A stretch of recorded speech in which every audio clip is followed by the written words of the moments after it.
لله نحمده ونستعينه ونستغفره ونؤمن به ونتوكل عليه ونعوذ بالله من شرور أنفسنا ومن سيئات أعمالنا من يهده الله فلا مضل له ومن يضلل فلا هادي له ونشهد أن لا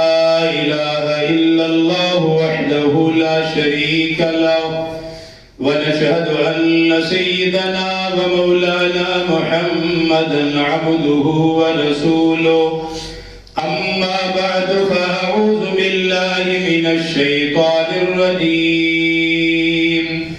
بسم الله الرحمن الرحيم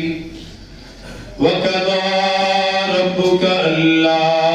تعبدوا إلا إياه وبالوالدين إحسانا إما يبلغن عندك الكبر أحدهما أو كلاهما فلا تقل لهما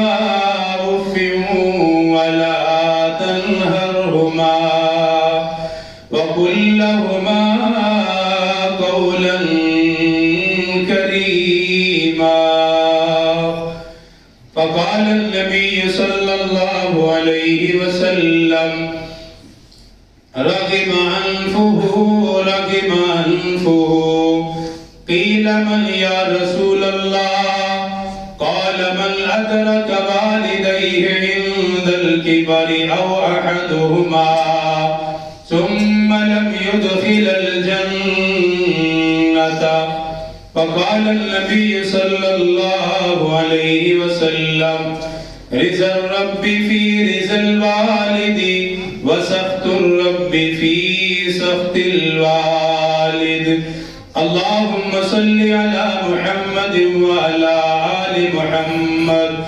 كما صليت على إبراهيم وعلى آل إبراهيم إنك حميد مجيد اللهم بارك على محمد وعلى آل محمد كما باركت على إبراهيم وعلى آل إبراهيم إنك حميد مجيد محترم سامعین، مکرم حاضرین، انتہائی واجب الاحترام بھائی بزرگ و دوستو، مختصر سی میں بات کروں گا انشاءاللہ۔ ہمارے نعت خواں خاص طور پہ جن کو ہم نے دعوت دی، حضرت مولانا حافظ رحمت اللہ صاحب، وہ بھی تشریف فرما ہیں انشاءاللہ ان قریب۔ ملک پاکستان کے عظیم خطیب حضرت مولانا قاری محمد حنیف شاکر صاحب دامت برکاتہم العالیہ، وہ بھی جلدی تشریف لانے والے ہیں۔ اللہ تعالیٰ سے دعا ہے کہ اللہ تعالیٰ ہماری اس محفل کو قبول فرمائے۔ ہم جو یہاں آ کر بیٹھے ہیں، ہم دین سمجھنے کے لیے آئے ہیں، کچھ لینے کے لیے آئے ہیں کہ ہمیں کوئی بات سمجھ آ جائے، ہم اس پہ عمل کر لیں تاکہ ہماری دنیا بھی بن جائے، آخرت بھی بن جائے۔ دنیا اور آخرت بنانے کی چیزیں تو آپ کو مسجد سے ملے گی، ماحول سے ملے گی، جیسے ماحول میں جڑیں گے ویسا اثر پڑتا ہے انسان پر۔ آج کی یہ جو محفل ہے، اس کے ہم نے دو عنوان دیے ہیں۔ نمبر 1 معراج مصطفیٰ صلی اللہ علیہ وسلم، نمبر 2 حقوق الوالدین، والدین کے حقوق۔ دونوں یہ اہم ترین چیزیں ہیں کہ سرکار دو عالم صلی اللہ علیہ وسلم کی معراج بہت عظیم اللہ کی طرف سے تحفہ ہے۔ پھر والدین کے حقوق بہت اہم ترین مسئلہ ہے کہ سرکار دو عالم صلی اللہ علیہ وآلہ وسلم ایک نہیں، دو نہیں، بے شمار احادیث میں والدین کی عظمت اور شان بیان کرتے ہیں۔ اور پھر یہ آپ اس سے اندازہ لگائیں کہ سرکار دو عالم صلی اللہ علیہ وآلہ وسلم کی پوری زندگی دعاؤں سے بھری پڑی ہے۔ ہمیشہ امت کے لیے دعائیں کی ہیں، امت کی نجات اور بخشش کے لیے دعائیں کرتے رہے۔ لیکن جب ہم والدین کے معاملات کو دیکھتے ہیں تو اس میں نبی پاک صلی اللہ علیہ وسلم کی ناراضگی بھی نظر آتی ہے نافرمان اولاد پر۔ سب جانتے ہیں کہ منبر پر تشریف لائے، پہلے سینے پہ قدم رکھا، کیا فرمایا؟ آمین۔ بڑی مشہور روایت ہے۔ دوسرے پہ قدم رکھا، پھر فرمایا آمین۔ تیسرے سینے پہ قدم رکھا، پھر فرمایا آمین۔ صحابہ کرام جب فارغ ہوئے، واز آپ نے کر لیا، عرض کی کہ حضور آج سے پہلے کبھی یہ معاملہ نہیں دیکھا کہ منبر پر تشریف لے جاتے وقت آپ نے آمین کہی ہو۔ آج عجیب معاملہ دیکھا ہے کہ زبان اقدس سے بار بار آمین ہمیں سنائی دینے لگی۔ اس کی کیا وجہ ہے؟ سرکار دو عالم صلی اللہ علیہ وآلہ وسلم نے 3 مرتبہ آمین کہی اور تینوں کی وجہ بیان کی۔ فرمایا کہ میں منبر پہ چڑھنے لگا، جبرائیل علیہ السلام آگئے، آقا جس شخص کے سامنے آپ کا نام لیا جائے اور وہ آپ پر درود نہ پڑھے وہ ہلاک ہو جائے۔ جس امت پر اتنے احسانات، جس امت پر اس پیغمبر کے اتنے عظیم احسانات کہ کبھی بھی امت کو نہیں بھولتے، ہمیشہ امت کو یاد رکھتے ہیں، اور پھر آپ کا نام سن کے یہ آپ کو بھول جائے، آپ کا نام سن کے ان کو آپ یاد نہ آئے، آپ کا نام سن کر یہ پھر بھی غافل رہے، آپ پر درود نہ پڑھیں تو آقا پر تباہ ہو جائے۔ آقا نے کیا فرمایا؟ آمین۔ اس لیے درود پڑھا کرو۔ پھر فرمایا، دوسرے سینے پہ آیا، جبرائیل علیہ السلام نے کہا جس شخص کی زندگی میں رمضان آئے محنت کر کے جنت نہ پائے برباد ہو جائے۔ کیا فرمایا؟ آمین۔ آ رہا ہے ان قریب انشاءاللہ، اللہ نصیب فرمائے۔ تیسری بات جو سب سے اہم، فرمایا کہ لوگوں جب میں منبر پہ چل رہا تھا تو جبرائیل علیہ السلام نے کہا آقا جس شخص کی زندگی میں اس کے ماں باپ یا ان میں سے کوئی ایک بوڑھا ہو جائے اور ان کی خدمت کر کے جو اولاد جنت نہ پا سکے وہ برباد ہو جائے۔ کیا فرمایا؟ آمین۔ اب بدعا ہے جبرائیل جو سارے فرشتوں کا سردار، آمین ہے نبیوں کے نبی امام الانبیاء کی، قبولیت میں شک کی کوئی نہیں ہے۔ یہ ایسا مسئلہ ہے کہ آپ ماں باپ کے حقوق اس قدر واضح فرماتے تھے۔ ایک مرتبہ اور منبر پہ تشریف لائے، امام الانبیاء تاجدار مدینہ صلی اللہ علیہ وسلم نے فرمایا رغم انفہ، آپ نے فرمایا میرے صحابہ وہ برباد ہو گیا، وہ تباہ ہو گیا، اس کی ناک خاک آلود ہو گئی، دنیا بھی برباد ہو گئی، آخرت بھی برباد ہو گئی، وہ شخص اپنی دنیا بھی برباد کر چکا،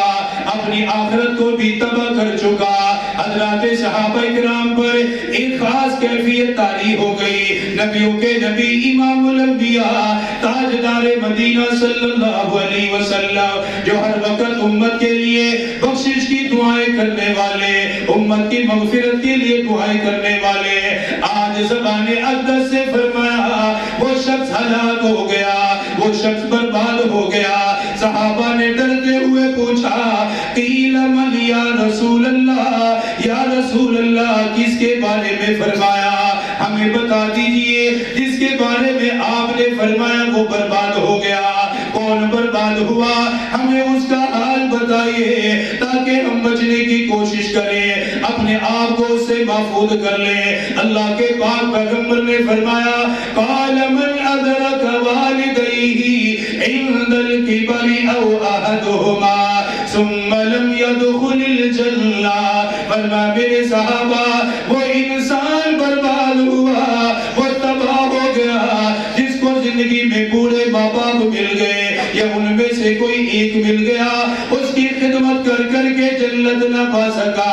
اپنے آپ کو جنت کا مستحق نہ بنا سکا، ماں کی دعائیں لے کر جو جنت کا حقدار نہ بن سکا، باپ کی دعائیں لے کر جو جنت کا حقدار نہ بن سکا، ماں کو کھلا کر جو جنت کا حقدار نہ بن سکا، باپ کی خدمت کر کے جو جنت کا حقدار نہ بن سکا، فرمان محمد یہ کہہ کے جا رہا ہوں وہ انسان ہلاک ہو گیا، وہ انسان برباد ہو گیا۔ ایک صحابی بارگاہ رسالت میں حاضر ہوا، عرض کرنے لگا آقا ما حق الوالدین ولديهما آقا یہ میں پوچھنے کے لیے آیا آج تک میں نماز کے بارے میں سوال کرنے آیا زکوٰۃ کے بارے میں نے سوال کیا صحابہ اکرام عبادات کے متعلق سوال کرنے کے لیے آتے یہ عجیب صحابی ہے بارگاہ رسالت میں حاضر ہوا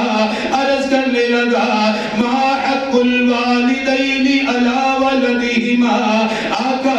میں یہ پوچھنے کے لیے آیا ہوں میری ماں کا مجھ پہ کیا حق ہے میرے باپ کا مجھ پہ کیا حق ہے خدا کے لیے اور نوجوان نسلوں آج تک کوئی میرے پاس یہ پوچھنے نہیں آیا میری بوڑھی ماں ہے ماں کا مجھ پہ کیا حق ہے میرا بوڑھا باپ ہے میرے باپ کا مجھ پہ کیا حق ہے صحابہ اکرام پوچھا کرتے تھے کیونکہ وہ حق ادا کرنے والے تھے حق پورا پورا دینے والے تھے آج کی اولادیں ماں کا حق بھی کھانے والے باپ کا حق بھی کھانے والے ماں کو ناراض بھی کرنے والے باپ کو بھی ناراض کرنے والے اس لیے کبھی سوال کی فرصت ہی نہیں ملتی صحابی کا سوال کتنا اعلیٰ ما حق الوالدین علی ولدہما میرے آقا میری ماں کا مجھ پہ کیا حق ہے میرے باپ کا مجھ پہ کیا حق ہے مجھے بتائیے تاکہ میں اپنی ماں کا حق بھی ادا کروں اپنے باپ کا حق بھی ادا کرو سوال کتنا بڑا ہے نبیوں کے نبی امام الانبیاء نے 2 جملوں میں جواب فرما دیا فرمایا قال ہما جنتک و نارک فرمایا اور سوال کرنے یاد رکھنا اور سوال کرنے والے ہمیشہ یاد رکھنا اور سننے والوں یاد رکھنا میرے آقا نے فرمایا ہما جنتک و نارک فرمایا میرے صحابی یاد رکھنا تیری ماں اور تیرا باپ یا وہ تیری جنت بنیں گے یا وہ تیری جہنم بنیں گے نعرہ تکبیر نعرہ ختم نبوت نعرہ ختم نبوت صحابی نبی جنتی صحابی نبی جنتی کتنا بڑا سوال جواب کیا ہے ہما جنتو کا و نارو کا یا وہ تیری جنت ہے یا وہ تیری جہنم 2 ہی جملے فرمایا یہ اب تو خود دیکھ لے کہ وہ تو ان کو اپنے لیے جنت بنا رہا ہے یا ان کی نافرمانیوں سے جہنم کے راستے پہ چل رہا ہے فرمایا اس کا فکر تو خود ہی کر بس میں نے بتا دیا وہ جنت یا جہنم اس لیے ماں باپ راضی تو اللہ راضی ماں باپ ناراض تو اللہ بھی ناراض ماں باپ کی شان امام الانبیاء تاجدار مدینہ صلی اللہ علیہ وسلم تشریف فرما ایک آنے والے صحابی نے بتایا کہا اماں حلیمہ تشریف لا رہی ہے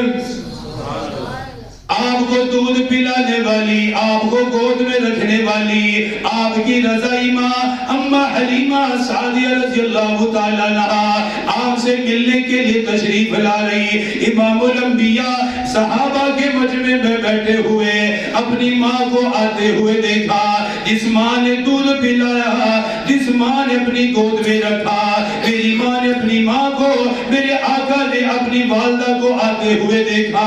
آقا مدنی اپنی جگہ سے کھڑے ہوئے صحابہ فرماتے عجیب منظر دیکھا آج تک ایسا جذباتی منظر ہم نے کبھی نہیں دیکھا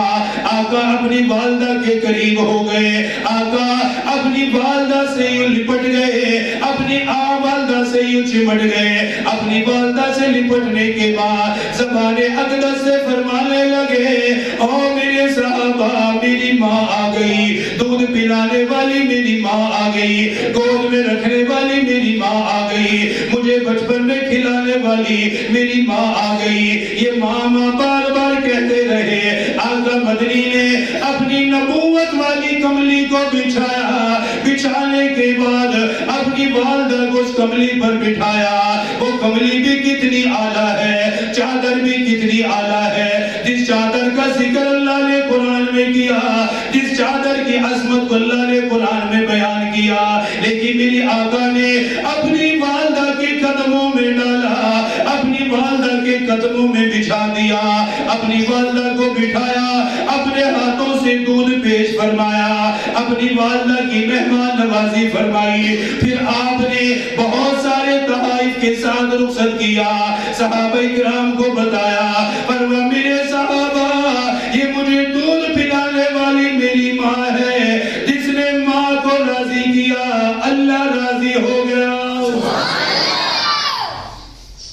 اتنی شان بیان کی، اپنی کملی مبارک تک زمین پہ بچھائی۔ حضرت عمر بن خطاب رضی اللہ تعالی عنہ اپنے دور خلافت میں ہر سال حج پر آتے، اور حج پر آنے کے بعد ایک ہی سوال کرتے بار بار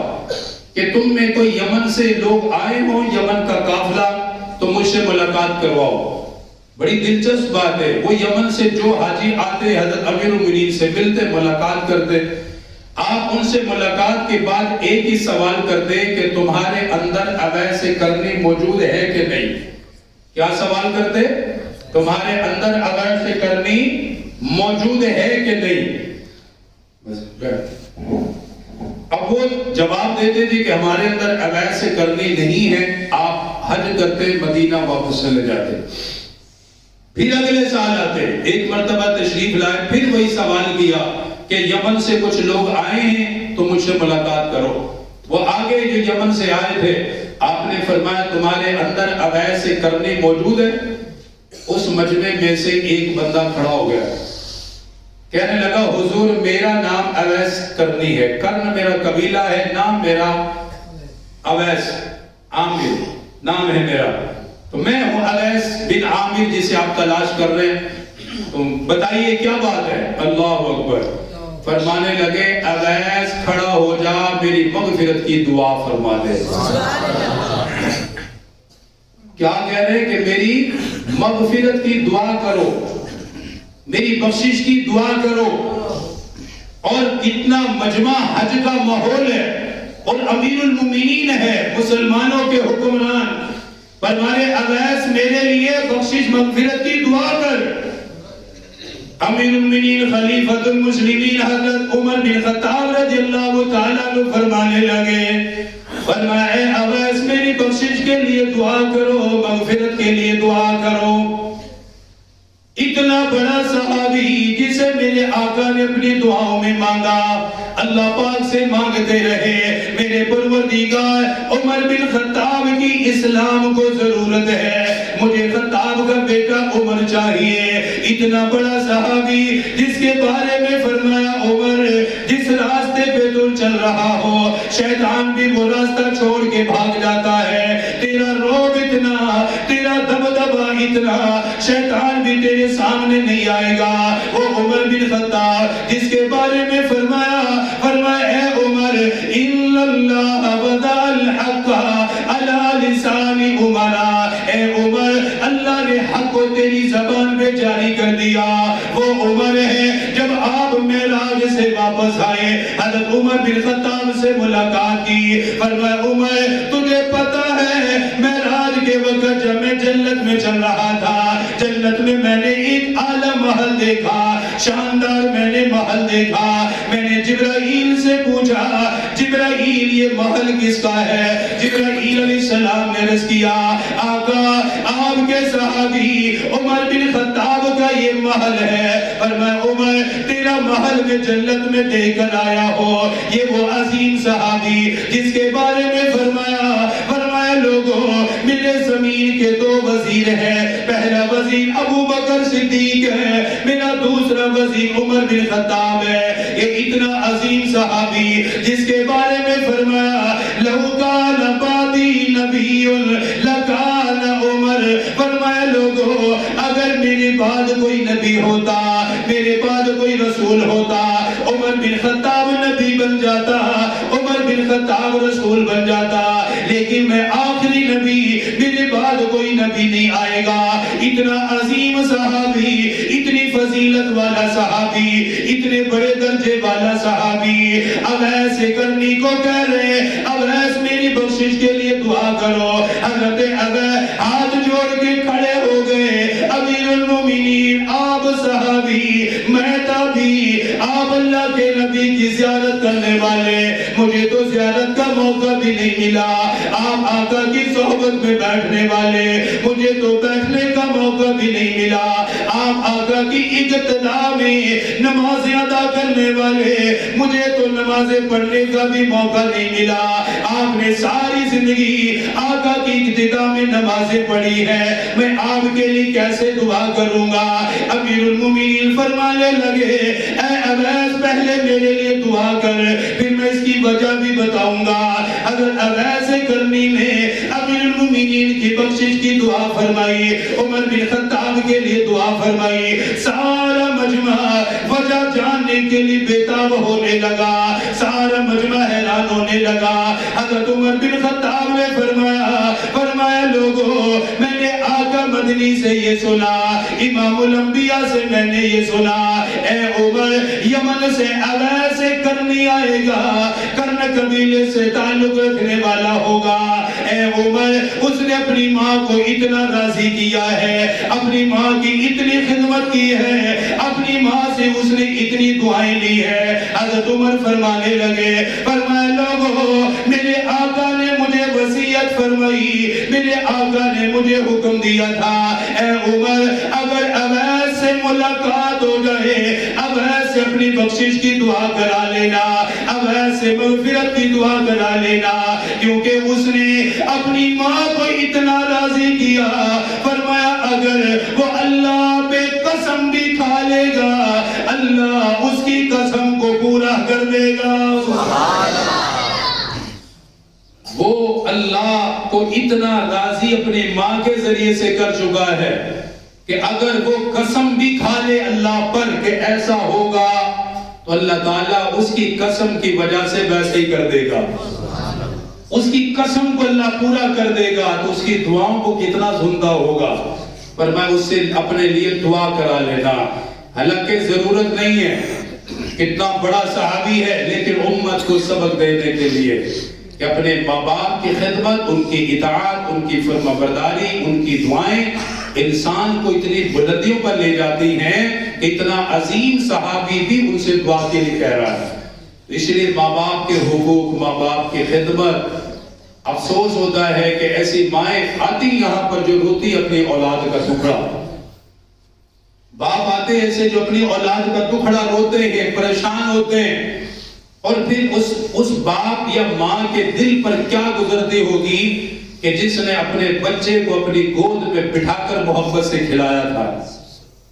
جس نے اپنی گود میں بٹھا کر محبت سے پلایا تھا، جب اسی اولاد کے ایک ایک لقمے کے لیے ماں ترستی ہے اور اس کو جب ڈانٹ ڈپٹ پڑتی ہے تو اس کی کیفیت کیا ہوتی ہوگی؟